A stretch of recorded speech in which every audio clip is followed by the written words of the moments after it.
নমস্কাৰ বন্ধুসকল, মই আজি আহিছোঁ ডিব্ৰুগড় লাইব্ৰেৰীলৈ। আহি পালোঁ।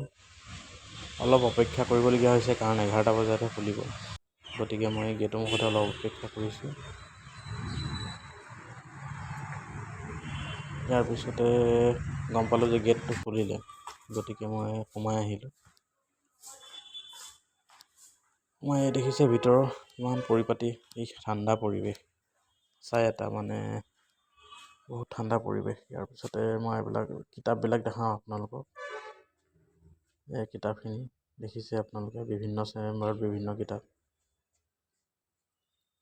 ইয়াৰ পিছতে মই ইয়াৰ মাজৰে এখন কিতাপ বাছি লৈছোঁ।